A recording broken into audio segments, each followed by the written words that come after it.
자, 최강 승부사의 특급 필살기를 전해드립니다. 시작이 이렇게 분위기가 좋은데 과연 어떤 쪽에 승부처를 내걸까요? 정종택 위원님과 함께하겠습니다. 어서 오세요. 네, 안녕하세요. 네, 위원님 반갑습니다. 앞서서 브리핑에서 잘 설명을 들었듯이 정말 시장이 계속해서 고점 경신을 해내고 있습니다. 5장 탄력이 더 붙고 있는 코스피와 코스닥인데요. 이 기대감이 계속될까요? 위원님 생각은 어떠십니까? 네, 저는 충분히 계속 이어질 거라고 보는데요. 오늘 말씀 주신 것처럼 국내 양 증시는 연중 고점을 경신하면서 강력한 주가 지수 상승 흐름을 좀 보여줬습니다. 전일자 제가 좀 임팩트 있게 받았던 회사 리포트 중에 하나가 JP모건에서 나온 건데요.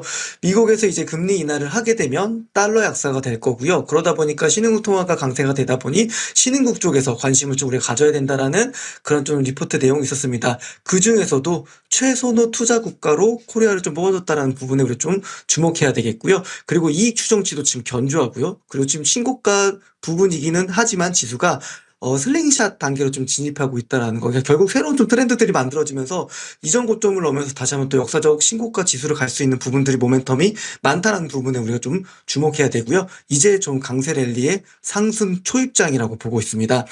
두 번째 좀 봐야 되는 이벤트 중에 하나는 이제 내일 대주주 양도세 관련된 원안 유지가 되는지 이 부분이 좀 기대감들로 인해서 지수가 조금씩 프라이싱 되면서 오늘 연중 고점을 경신했던 모습인데요. 결국에는 원안 좀 유지되는 방향성으로 좀 이야기 좀 나오고 있기 때문에 우리나라 증시에 대한 기대감은 계속 좀 커지고 있다라는 부분들입니다. 그러면서도 어제 좀 얘기 드렸던 미국의 예비 벤치마크 고용지표도 보게 되면 기존치를 하향 수정했습니다. 그만큼 금리 인하에 대한 시그널은 미국 쪽에서도 강하게 좀 이어지고 있기 때문에 이번 주 이제 발표될 CPI, PPI 소화시키고요. 그리고 FMC에서 금리 인하 된다면 이런 부분들은 오히려 한국 증시에 대한 매력도를 더더욱 키우는 부분들이기 때문에 한국 증시에 대한 매력도 계속적으로 가져가셔야 되는 게 맞겠다고 이야기 드리겠습니다. 강세 랠리의 초입이라고 하셨습니다. 정말 기대가 크고 그만큼 어떤 종목을 미리 레포트에 담는지에 따라서 이 상승 랠리를 누릴 수 있을지 없을지가 결정될 것 같습니다. 오늘 그래서 테마 더 중요해 보이는데요. 오늘은 어떤 테마에 집중하고 계십니까? 네, 오늘은 간밤에 이제 오라클이 좋은 가이던스를 제시하다 보니까 시간 내에서 흐름이 좀 좋았습니다. 그런 측면에서는 오늘 저는 좀 연료 전지 쪽에 좀 주목을 좀 하고 있고요. 오라클 쪽에서는 사실 이번 당분기에 대한 실적 자체는 그렇게 시장 기대치를 부합하지는 못했습니다. 하지만 미래 가이던스, 그러니까 올해 클라우드 매출 자체가 77% 정도 성장할 거라는 강력한 시그널들을 주다 보니까 시간 내에서 흐름들이 좋았고요. 그러면서도 블룸에너지 쪽 관련된 부분들, 기업들도 플러스 7% 강세를 보이다 보니까 연료 전지 쪽에 대한 관심 우리가 좀 키울 필요가 있습니다. 그러면서도 오늘 보시면 데이터 센터 쪽으로 전력기기주들 일제히 좀 신고가 가주는 모습이고요. 일진전기 이런 기업들도 키 맞추기 하면서 흐름들 나오고 있으니까 전력기기 쪽에 대한 관심도 같이 좀 가지실 필요 있겠습니다. 음봉 테마 좀 간략하게 좀 이야기 드리면 바이오 쪽에서는 섹터 내에 좀 키 맞추기 하는 흐름들이 좀 이어지고 있어서 좀 차별화 흐름들이 좀 이어지고 있고요. 그리고 디스플레이 쪽 얘기 좀 드려보자면 애플 아이폰 이제 17이죠. 이 부분이 좀 AI 관련된 좀 기능들이 좀 부재되어 있다 보니까 좀 조정은 받고 있는데요. 오히려 디스플레이 쪽은 전장이라든지 그리고 다른 쪽으로 확장되는 부분들이 많기 때문에 매수적인 강점 그리고 조정 나올 때는 매수 관점으로 좀 대응한다는 부분들까지도 같이 좀 브리핑 드리겠습니다. 네, 좋습니다. 오늘 연료 전지 쪽에 집중하신다라고 언급 주셨습니다. 어떤 종목일지 잠시 뒤에 체크해보고요. 오늘 세 가지 종목 점검 도와드릴게요. 자, 첫 번째로 삼현부터 보겠습니다. 어제 상한가 갔던 종목인데 오늘 추가적으로 급등이 나오면서 이제 80%에 육박하는 상승률을 기록하고 있습니다. 어제 16,000원대에 분할 매수 가능합니다라고 조언해 주셨는데 자리를 주지 않고 계속 갑니다. 이 종목 어떻게 다시 한번 접근할 수 있는지 궁금하고요. 펜트론도 보겠습니다.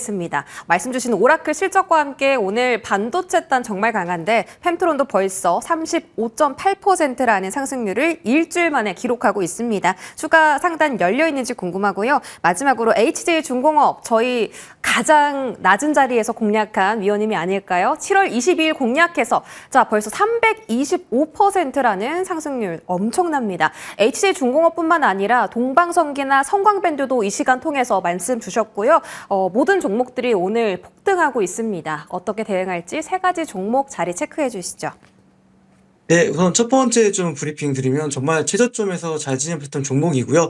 1차적인 좀 상승이 나오고 완만하게 우상향 추세를 보이다가 재차 좀 상승하는 모습을 보였습니다. 어제 상한가를 가다 보니까 제가 좀 제시드렸던 가격선까지 내려오진 않고 오늘 좀 추가적인 상승이 좀 나왔는데요. 오늘 기술적으로 본다면 캔들이 좀 시세 분출했다가 좀 밀리면서 윗꼬리가 좀 달리고 있습니다. 그래서 어제 제가 얘기드렸던 메시지를 좀 드렸던 그 가격 전략선, 그 가격권까지 좀 와주는 게 좀 좋을 것 같고, 그러다 보니까 어제 장대항봉이 한 중심값 라인들이 됐죠. 한 17,500원 정도가 매수가 자리가 좀 될 거라고 좀 보고 있습니다. 그래서 여기서 또 추가적인 상승 같은 경우는 어제 좀 재료가 나와서 피로도가 좀 누적된 부분도 있기 때문에 17,500원 정도부터는 눌러줄 때 편하게 좀 담아가셔도 무리가 없을 거라고 좀 보고요. 두 번째로는 이제 펜트론이라는 기업인데요. 이 얘기를 하나 드릴 수 있을 것 같아요. 최근에 SK 하이닉스한테 반도체 검사 장비 관련된 공급 계약 공시가 있었습니다. 제가 그런 얘기를 좀 드렸죠. 이 종목 얘기 드릴 때도 반도체 기업으로 좀 변모하고 있는 기업이다. 그러다 보니까 그 부분에 좀 주목해야 된다는 측면이었고, 보시면 그렇기 때문에 바닥에서 좀 거래량이 들어오면서 그죠? 박스권을 기존에 좀 돌파하면서 상승 추세가 나오고 단기간에 딱 매점에서 상승률이 굉장히 좀 강하게 나왔다는 측면도 좋을 것 같아요. 물론 갭이 좀 있습니다. 갭이 있기 때문에 지금도 이제 정고점 부분에서 저항을 받을 수 있는 자리입니다. 그래서 요 갭자리 부분부터는 매력적인 자리가 좀 될 거라고 그 부분까지 좀 이야기 좀 드리겠고요. 그리고 이제 HJ중공업까지 좀 얘기를 들어보면 사실 이 전만 보더라도 굉장히 오랜 기간 동안 박스권에서 움직이는 종목이었는데 주가가 바닥에서 325% 가까이 상승하는 모습입니다. 제 개인적으로는 사실 이 구간부터는 보유자의 영역이라고 좀 많이 이야기를 드렸어요. 그러다 보니까 지금은 무리하게 올라타기보다는, 왜냐하면 이런 거가 잘못하면 또 그만큼 하방도 많이 열릴 수 있기 때문에 리스크 관리가 필요한 장이고요. 결국 제가 봤을 때는 25,000원 정도까지 좀 내려오고 이런 자리들을 보면서 구남이라든지 MRO, 한정 이런 부분들이 실질적으로 좀 수주가 이어지면서 동사의 좀 실적까지 이어지는지 이런 부분을 좀 봐야 될 것 같아요. 지금은 숨고 오르기가 좀 길게 나올 수 있는 시장입니다. 섹터가 전체적으로 피나리를 치면서 상승 랠리가 나왔기 때문에 오늘 대체적으로 또 직전 고점을 돌파하지는 못하고 있더라고요. 그렇기 때문에 무리한 매수보다는 조정시 매수 관점으로 전략 이야기 드리겠습니다. 네, 세 가지 종목 단기간에 큰 상승을 기록했습니다. 어떤 대응이 필요한지 자세하게 점검 도와드렸고요. 오늘은 연료전지 테마 안에서 종목 보신다고 하셨거든요. 오늘 공략주 바로 공개해 주시죠. 네, 두산 퓨어셀 얘기 좀 드리겠습니다. 두산 퓨어셀 같은 경우는 최근에 울산 에너로트 2호와 장기 공급 계약을 좀 맺었고요. 뿐만 아니라 동사 같은 경우는 이제 FOMC, 그리고 가스터빈 하이브리드, 그리고 AI 데이터 센터 전원 공급으로 제품 포트폴리오를 적극적으로 좀 확장하고 있는 부분들입니다. 그리고 하반기부터는 재고가 좀 감소가 되고요. 원가율이 좀 개선되다 보니까 수익성에 대한 부분들도 기대감 키울 수 있을 것 같아요. 특히나 미국 프로젝트 수주가 본격화되면서 글로벌 동종 업체 대비해서 가격적인 메리트 있고요. 그리고 효율성이 좋습니다. 이런 것들을 통해서 동사가 좀 매력적인 부분들이 더 부각될 것 같고, 제일 좀 마지막 핵심적인 부분 투자 포인트가 될 것 같은데요. 오라클 좀 얘기 드렸었죠. 시간에서 20% 급등했다고 좀 얘기를 드렸는데, 오라클 쪽으로도 데이터 센터향 전력원 공급을 추진하고 있습니다. 이런 부분들까지 좀 발전되고, 그리고 가스터빈으로도 연경 가스 복합 발전 서비스 쪽으로 좀 넘어갈 수 있는 부분들이 있기 때문에 모멘텀 많아요. 그리고 기술적으로 한번 보면서 좀 설명을 좀 드리겠습니다. 보통 제가 오늘 이제 종목 리뷰를 드리면서 이렇게 한번 시세가 났다가 눌러주거든요. 이런 자리들은 편하게 우리가 살 수 있는 눌림목 자리라고 좀 보시면 되시고, 그리고 이런 어떤 시세가 났던 거래량 대금 이상으로 또 거래 대금이 들어왔던 적도 없어요. 그리고 바닥 잘 잡고 추세 돌리고 있고요. 그리고 캔들이 이동평균선은 다 상향 돌파하고 있습니다. 지금부터는 정배열을 만들 수 있는 초입 구간이기 때문에, 그리고 하반기에 대한 기대감 크다라는 측면까지 보면서 우리가 좀 대응하시면 될 것 같아요. 연료전지 쪽은 데이터 센터 시장이 성장하는 과정 속에서 동반해서 수혜를 받을 수밖에 없다라는 거 좀 얘기 드리겠습니다.